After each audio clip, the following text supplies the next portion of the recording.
Good evening. It is August 25th, 2012. This is Jason Horak reporting on his Dodge Daytona electric vehicle. We ran into some trouble today with the clutch, with the brand new clutch that we had gotten for this project.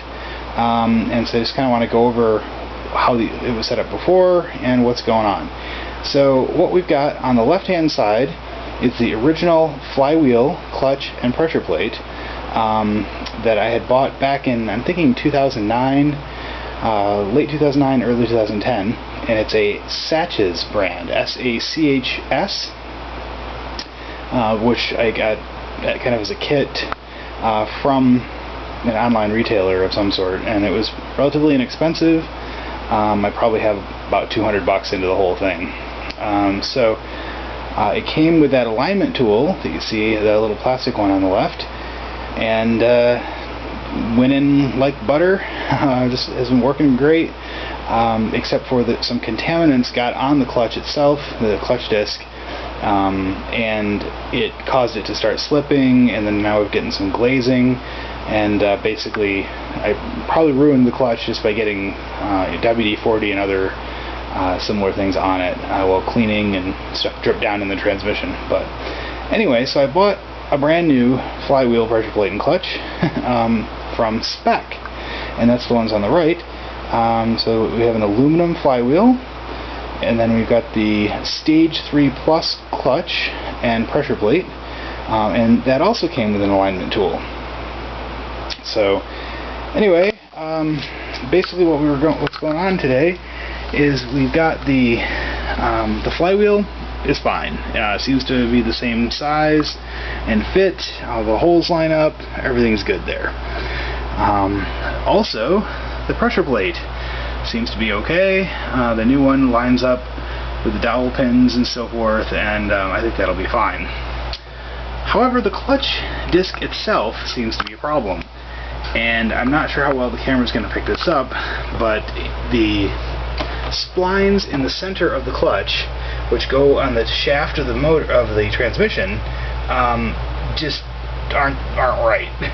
It doesn't fit. It doesn't look like it could possibly fit without some machining to make it go. So what I'm going to do is show you what this looks like actually on the motor itself. And so I'm going to reposition the camera, and I'll be right back. Alrighty then, it's fairly dark because I'm filming this at about 1 in the morning, but I'm trying to light it as best I can. Basically what we've got here is this is the transmission. It's a standard A520 transmission from, actually I can probably get the tag here. It's an A520 from Syracuse, New York, 1989 was when it was manufactured, from New Process Gear. So this transmission was the original one from the 1987 Dodge Daytona Shelby Z, and that's what we still have here.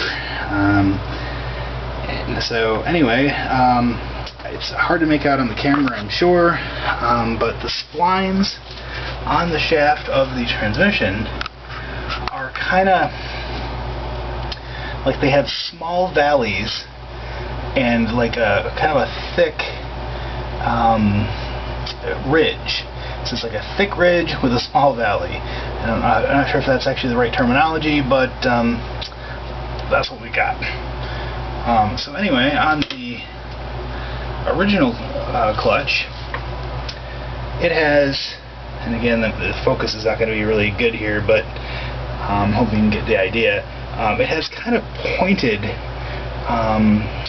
ridges and fairly wide valleys, and so obviously it goes in this way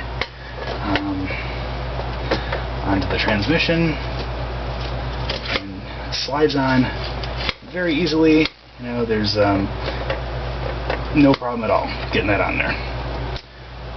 So then we get the brand new SPEC clutch, and you know, again, I'm not sure how it will come out on the camera,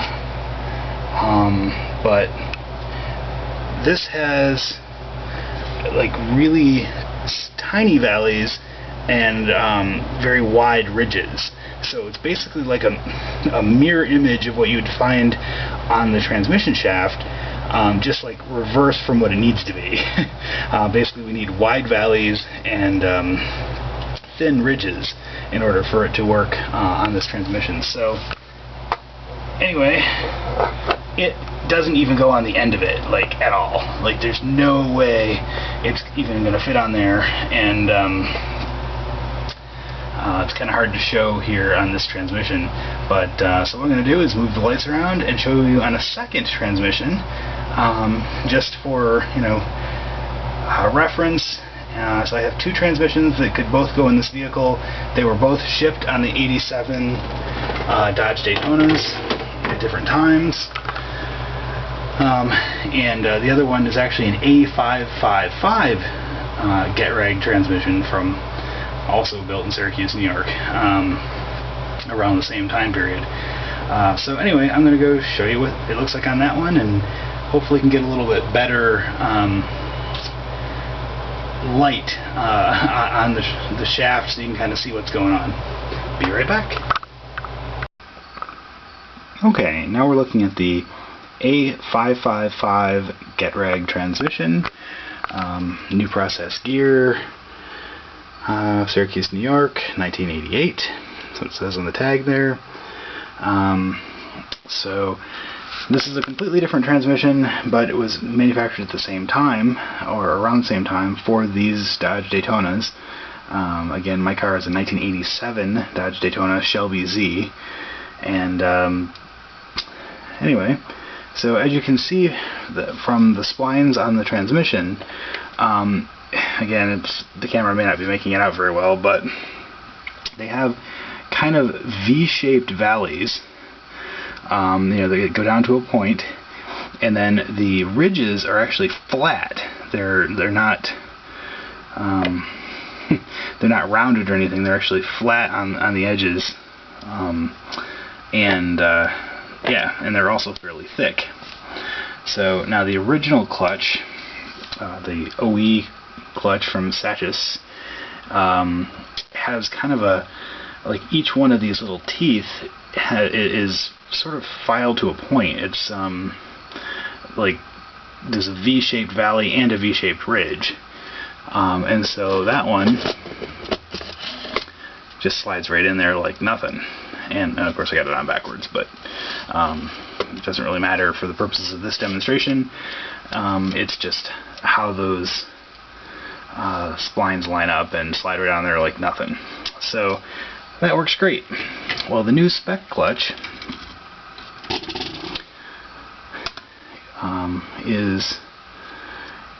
its splines are kind of different. They're rounded at the bottom, like the valleys are rounded, and then the peaks are flat, and so it's kind of like the exact opposite from what the shaft of the transmission is. Where what this really needs to be is the valleys need to be kind of squared off, and then the peaks need to be like triangles, basically, in order to go into there. So yeah, so this is the clutch, and again, it's really hard to show on the camera, but it won't go on there for love nor money. I mean, it's there's just no way it's going to happen,